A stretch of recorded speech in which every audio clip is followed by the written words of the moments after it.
Hello, everybody. Old Buck Dave again with the two old bucks, episode 182, and this is another special Buck night or Buck afternoon, wherever you are. In addition to you know who, talk to me, man. Yeah, that would be a Buckdell. Bill Buckdale. We have Vintage Vixen One. Judith is with us. So, Judith, welcome to the show again. Thanks. It's great to be back, guys. Okay, good to hear your voice. Good to hear your voice. So we're going to start off with Judith is is going to give us a report on the eclipse. She saw most of it from Pittsburgh, so we'll have to listen to what she has to say. So Judith, take it away. Tell us about the eclipse. Well, it was really pretty special. I mean, we were not in the path of totality. The sun was obscured 97%, which meant there was just this little tiny sliver around the edge that you could see. So it didn't get completely dark. It was about the way it is, maybe around 7 p.m. It definitely was not as light. You could hear the birds chirping like they do at night. I heard some crickets. I didn't have any other animals to observe, but the ones that were nearby were definitely responding. And it was really impressive, even at not being totally dark. It was just an amazing thing to see. And I'm very lucky that I just went out on my own front porch. I didn't have to drive anywhere and encounter mass traffic jams. I just went out on my own front porch with my glasses and I watched for about a half an hour. It was really, really neat. And probably the biggest thing I noticed was it definitely got colder. And I talked to other people around town who watched it, and they experienced the same thing. There was a definite drop in temperature when it was most obscured. So that was something I wasn't even expecting. Um, but it was a great experience, and I thought, it may be the last one I ever get a chance to see. So even at 97%, I was going to go ahead and do it That's because I pretty figure good. when the next one comes around, I'll be 98, and if I'm still alive, I might be too decrepit to walk outside and look at it. But Okay, anybody who gets a chance, I'd say, yeah, invest the money in the little glasses and go do it. It was certainly worth it. go do it. That's great. Yeah. I talked to a couple friends, one friend in California. He's got two daughters. One went to Mississippi, the other one went to Canada to see it. They both had good views. That was great. Talked to a Pittsburgh guy who drove up to Erie, watched it in somebody's parking lot up in Erie. So, yeah, I kind of it's just too bad that we couldn't make it happen here. Of course, as we said last week, we were recording as the eclipse was happening, and it just got kind of like from sunny to not quite so sunny here, and that was about it. Unless you saw anything more than that, Dell. No, I didn't even look out the window. I wasn't set up for that. But I have a question for Judith. Did you talk to anybody uh, that had some kind of spiritual experience because of this, or omens, or they kind of made more out of it than just the moon passing in front of the sun? No, I didn't. But then the world I travel in is for the most part people who believe in God and science, and this is just part of the natural phenomena. Mm. It doesn't have any meaning beyond that. I did see some people on television though that were, like something's really going on here, and I thought, you went to law school and you're well educated and you're good enough to be on this national television show, and you really think this was an omen? It was You're kind of bizarre. you're being stupid, yeah. Oh man. Well, The only reason I mentioned that because not having seen it myself, someone brought up that did I have any strange feelings about that? And I said, no, I just think it's a little part of nature, and if you're in the right place at the right time. Then, of course, they said these things are happening all the time. They just don't happen over, land like this one did. So Hmm. I guess if you yeah, had the resources, you could probably see one once a year somewhere in the world. There's one out in the ocean, that, probably as that we speak. that's about right. Actually, I found an article which sent me down the rabbit hole to another article, and it lists all the upcoming eclipses. Now they're not all total eclipses like this one. This was extra special because the moon was closer, so it was pretty much perfect. But there are a bunch of them all over the world every year. So if anybody's got a lot of money, I can send you the link to do that. Well, and they can be predicted so far in advance. I mean, if one showed up that we weren't expecting, I guess I'd think it was an Yeah, omen. yeah. But Then maybe they're too predictable to worry about. yeah. That's when you talk to the pyramid people. Maybe they were right. I don't know. Well, I got a kick out of Charles Barkley's comment. He's of course one of the commentators on the NCAA games, and he said, "What's this big deal with an eclipse?" He says, "You can see the same thing every day. It's called night. You go out at night when it's dark. It's the same thing." Of course, he's stubborn. He was sticking with it. Hey, speaking of Charles Barkley, you did watch the NCAA game with the girls, didn't you? A little bit of seeing of that. We did, yeah, we did. I think we did. We talk about it last week. We mentioned we were going to do that, but Okay. Judith, did you see any of that? Did you? You No, say I you didn't. I'm ashamed to say I didn't. I actually like basketball too, but I don't remember why I didn't watch.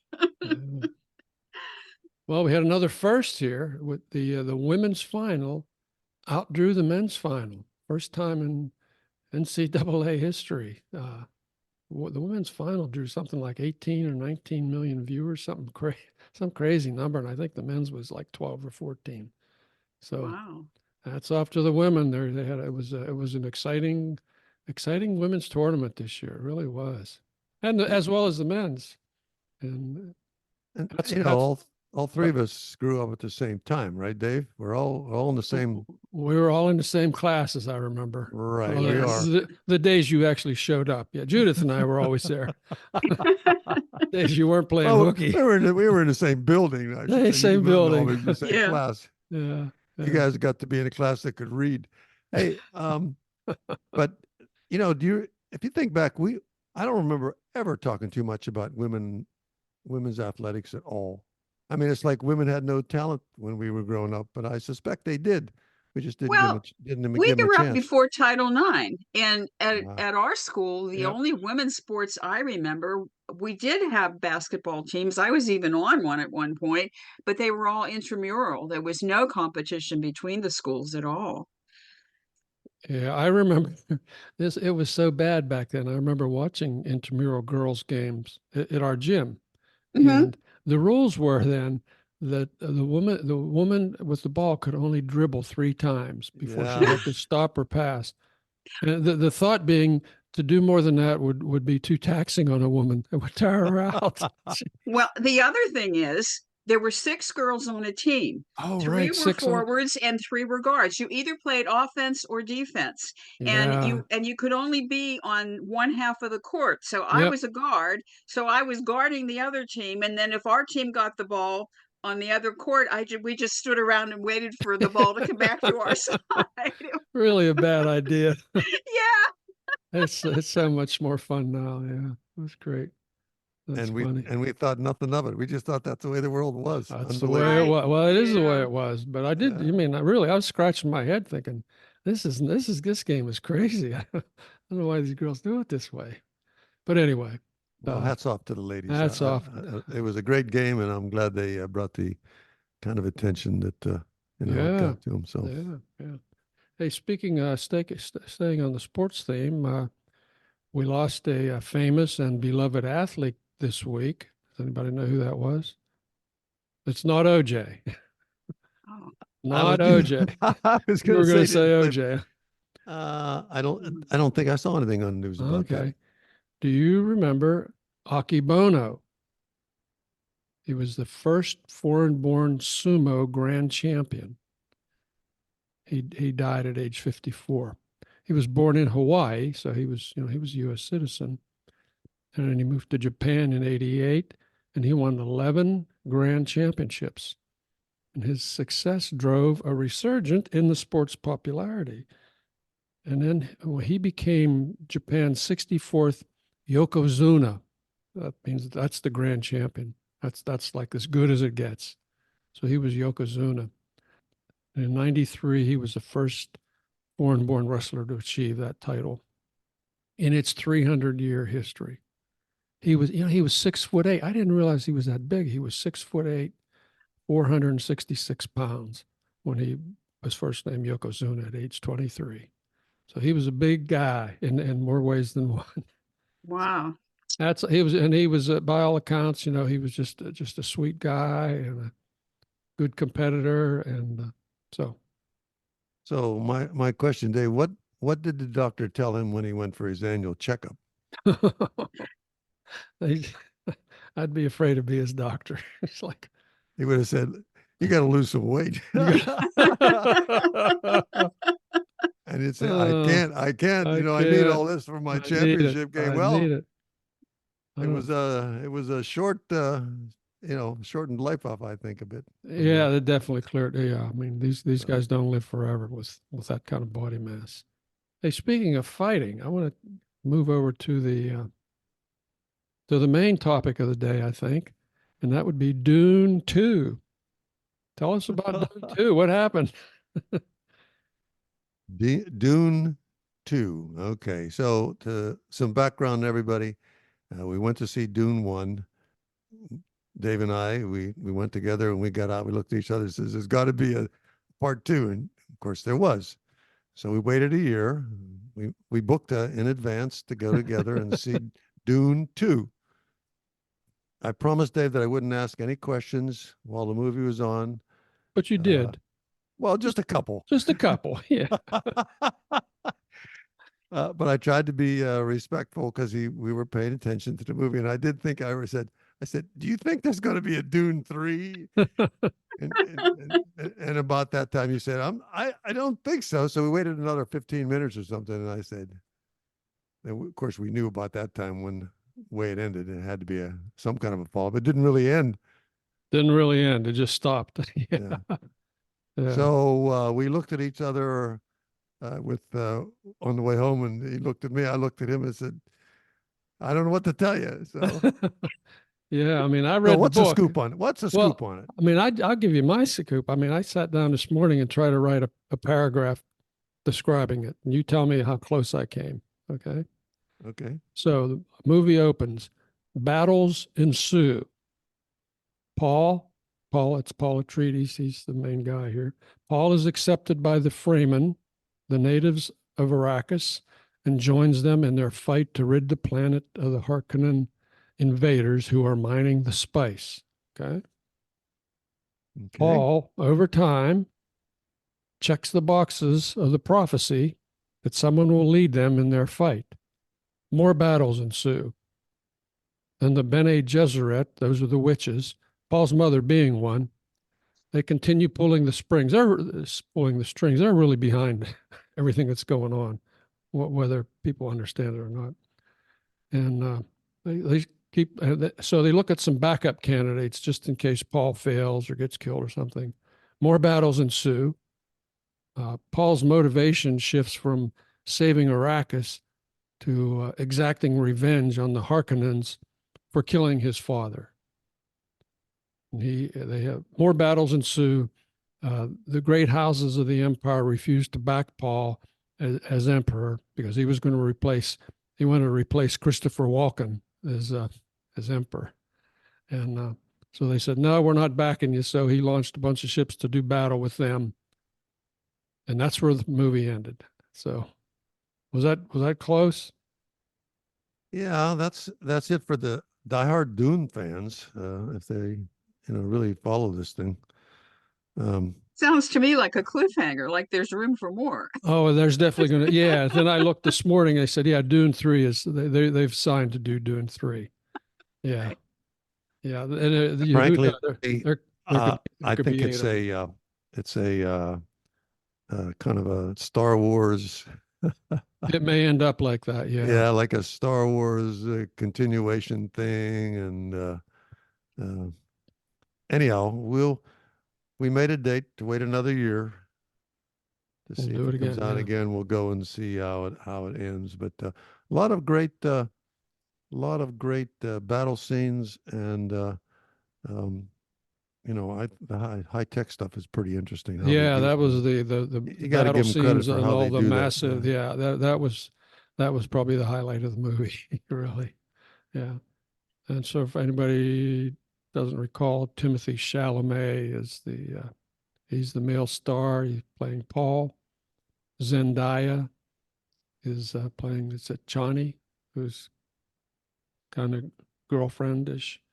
She's a And tell us who the evil one was, the guy, the creepy guy that runs into the last little bit. That really caught me off guard. Yeah. So he does battle with his cousin, his cousin who is one of the backups in case he faltered. So they ended up having a duel to the death. And this guy was really creepy. He was all like flower white and had funky teeth, and it was really strange. It was Austin Butler. Austin Butler, Elvis. Elvis, yeah. I was something familiar about him, but he did pull it off as being absolutely creepy. He was creepy. Yeah. And you had another guy in there who's noted for one of the creepiest characters, and that was Javier Bardem. And he's the guy that played the in the No Country for Old Men. Is that the name of it? Oh yeah. Which one was he? Oh, he was one of the he was on the good guy side this time. He was a good guy. He was what is it, Stolger? Or yeah. Mm-hmm. Yeah. Well, for Dune fans, it may be something.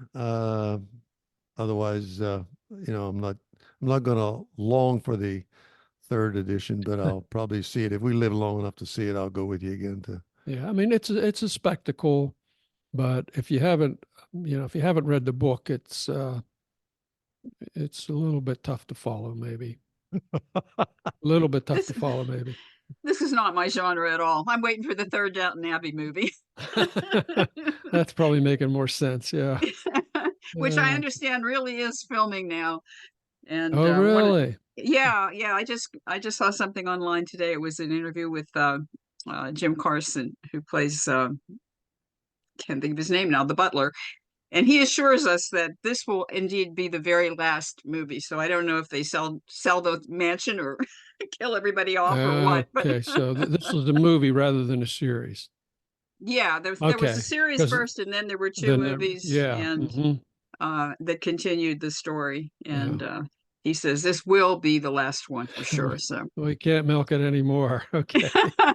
Well, once they killed off Maggie Smith, it's hard to imagine this next one without her. Without her, yeah. Yeah. My gosh, yeah. So, well, I have something I'd like to drop on both of you. Drop it. Judith and I have, over time, I think we've discussed the issue of our mutual interest in puzzles and words and things like that.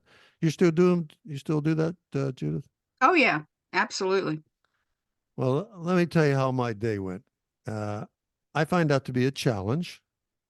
Those are just small things for a man with too much time on his hands to, I like to resolve those things before I go on to the next project, whether it's doing dishes or whatever. So yesterday, I struggled with a crypto quiz. You know what that is, don't you? Everybody, you're familiar with it. It's just the words you have to put all the letters are on the board, and it's you figure out which word is what, then you put all the pieces together, and it makes a statement or something. Oh yeah. Okay. So I usually persevere at that until I resolve it. And this time, I about had a headache trying to figure this one out. I mean, I really worked. I looked in my dictionary. I was looking for all the words that had with the first and fourth letter as B. Is that fair? I mean, I was desperate. I tried everything. Desperate. I know the feeling. Okay. All right. You get a pass for desperate. Yeah. So I worked on it, put it down, picked it up, worked on it. So I know that today, when I see the next issue of the local paper, and then I'll get the answers. So sometime after another hour or so, I finally did get I got all the letters correct, but it made no sense. You know what I mean? Yeah. It just made no sense. So I said, what could I have missed that would make this make sense? So today, I open up the paper, I look at it, and the paper forgot to print the first line of the puzzle. Oh. Which kind of gives you a clue Oh, of gives you a clue of what this thing's about. And I'm telling wow, you, man. I said, oh, anyhow, I felt good that I wasn't losing my mind, You definitely get a pass that I for get a pass looking it for up. Yeah, right. absolutely. You were at a distinct disadvantage there, as was every other reader. Jeez. Yeah, sometimes I'll start. I do the ones in our Sunday paper, and sometimes if I just put it aside for a couple days, then suddenly it all comes clear, and I've got a whole week to work on it if I And want why to. is But that? I know the frustration of Yeah. that. Why is that? Why does it suddenly become clear after you look at it after a couple hours or something like that? It happens to me too. You got to walk away from it. Yeah, Yeah. that's Yeah. Well, true. I'll tell you one other thing. I do I do some puzzles, crossword puzzles. They're small. And when I learn how the person makes it, usually I can put them together pretty quickly. You know how they Mhm. give the clues. So they changed puzzle makers on me, and I really had to work at these to get them to come together. And Uh, I can't tell you how difficult it is when you're trying to get two words that intersect, and you can't spell that middle word, that middle letter, whether it's an I well, or an you E can't or an spell A. anyway. I know it's terrible. It's Okay. absolutely terrible. So My puzzles you're sometimes have so many black marks on them. There's like, holy smokes. Once I realized, oh, that's not spelled right. uh, So, but it is a Do you challenge, and that keeps my brain reasonably active. do Wordle? I do not do Wordle. I I do Wordle. oh really? I do Wordle every morning. Yeah. Yeah, I do too. And it's You're a rare Wordler. that I don't get it eventually. Sometimes it takes me, all five guesses, but yeah, I do that every day. Yeah. Huh. Yeah. I do Wordle every day. Just well, I miss some days, but yeah, I try to do it every day. Also, the New York Times spelling bee. I start off with that, and then I do connections. I don't know if you do that, Judith. That's the New York No, Times. That's I don't have a subscription. I just do the okay. free stuff. Okay. I do that, and then I do Wordle, and then sometimes I do Letterbox. So that's my morning. So It's is good for that the your brain, challenge? Yeah, is that challenge for you? I mean, I do that. I don't know what makes me do that. I just like to think my mind is working. I mean, it does cause your mind to kind of go think about things. It give you a reason to divert from the news. hmm Yeah, yeah. Yeah. Yeah. Uh, the connections is a different kind of. I think it works your brain a little bit different way. They give you 16 words that are supposed to be grouped, four groups of four, and so some of those are really challenging. But Huh. so yeah, it's kind of it works your brain a different way. I think so. They're fun. Well, Anyway, to all our listeners who do puzzles or have thoughts on that, go ahead and drop us a line. That's a common thread that we discovered just by talking to one another here recently. So yeah.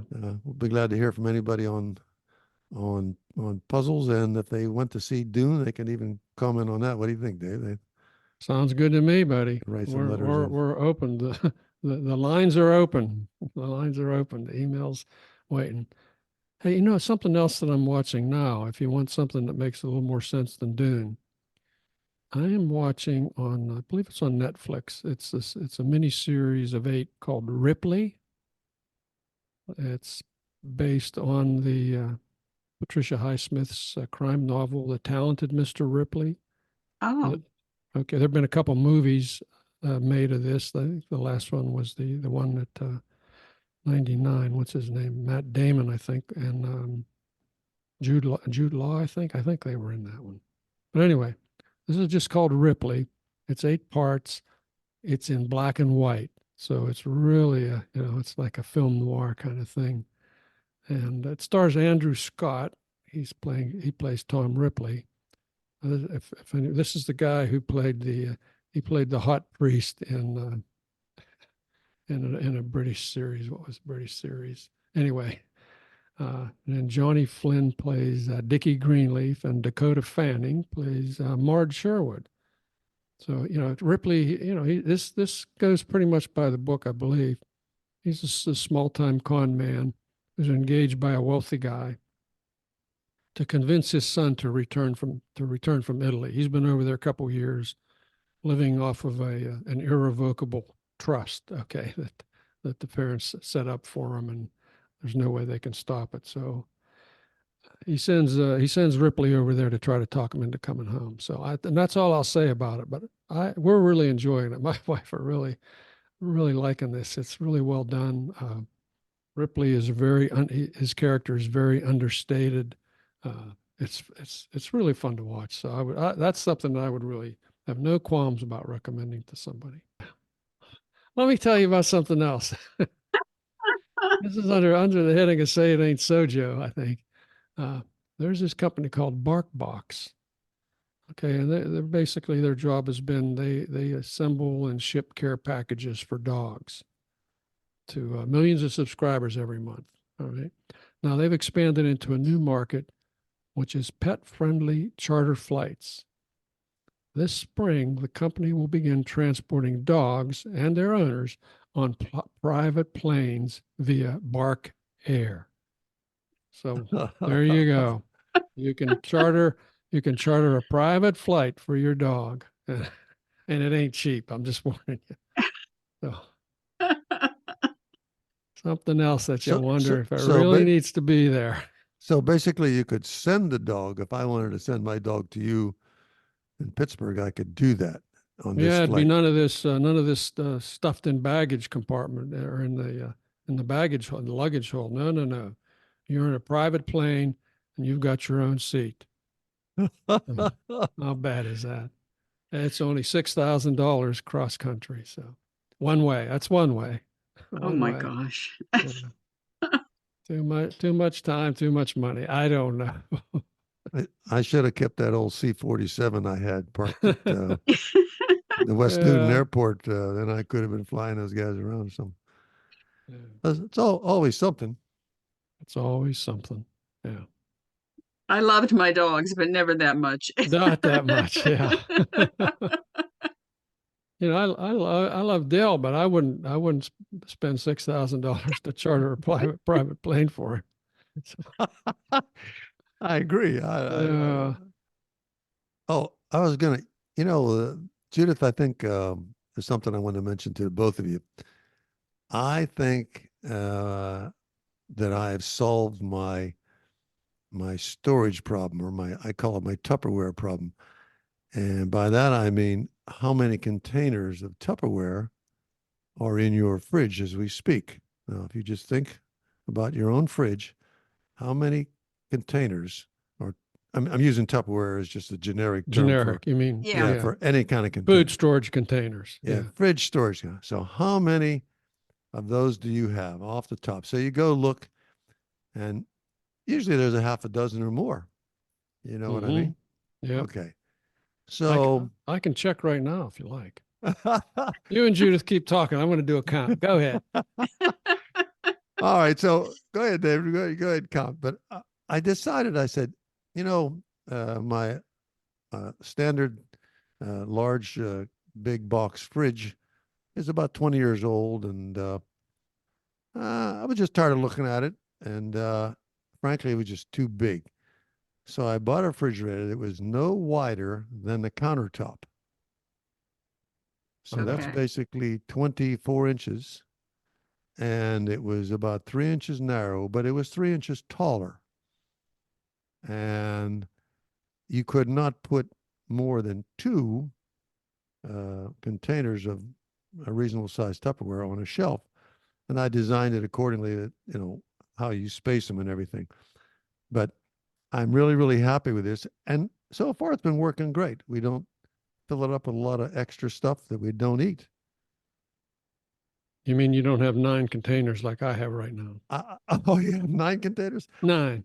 I don't have any containers in my fridge at all. Now I might have some, half a loaf of bread or something that I'm chilling, and maybe the normal stuff like some butter and some milk or something like that. Those kind of containers but even those are in smaller quantities too. And I'm very happy with it because it gave me lots and lots more room in the kitchen. And I think that's the wave of the future. If you want to cut down on all that extra space, just get a smaller fridge. What do you think, Judith? What do you think? Well, I have the opposite problem. I have a fridge that's too big, but then, I'm in a retirement community and they bought the fridge. But yeah, I like that. And I had one that I actually liked better than the one I have now, and it died after I lived here for years, so they just bought me a new one. And the new one I got, the shelves are all like half shelves and you can move them around. But if you have all the shelves in, there is no way to have one that's tall enough for your tallest container. So I actually had to take one shelf out and just put it in a closet in order to store my milk and my juice and things like that. It was the oddest thing I've ever seen in a refrigerator, that there was no sort of designated spot for tall containers, which everybody has. So that's my No, refrigerator story. totally acceptable to make that adjustment. In fact, But why should I have to? You know, when they designed the refrigerator, why didn't they put it so that when I opened it up, you know, there was a space for milk and things of that size, and then, you know, the others or whatever they are. I mean, I've never seen a refrigerator that didn't sort of have that size place there automatically, that I didn't have to figure out. So It was clearly a refrigerator designed by someone who's never used a refrigerator, yeah. right? I mean, what Yes. else can it be? How else can it be? right. Well, there you go, folks. If you're listening, it depends on what side of the fence you're on with this. Another burning controversy for a time. Yeah. Why men and women are different when it comes to fridges. There you go. Okay. But anyhow, that's my story, and I'm sticking to They're it. sticking to it. Well, you know what? I think after that little expose on refrigerators, it might be time for us to go away today. What do you think? Well, if that's the case, you have the control there, Dave. It's always great talking to you, Judith. It's a pleasure when you're able to hook up with us. Always enjoy talking to you. And as all listeners out there say, this is Old Bucktel saying thanks for listening, and we'll talk to you next time. And this is Vintage Vixen Judith. Always a pleasure to be with you guys. And here in the caboose is Old Buck Dave saying the same thing. Talk to you all next time, folks. Have a good week. Bye-bye.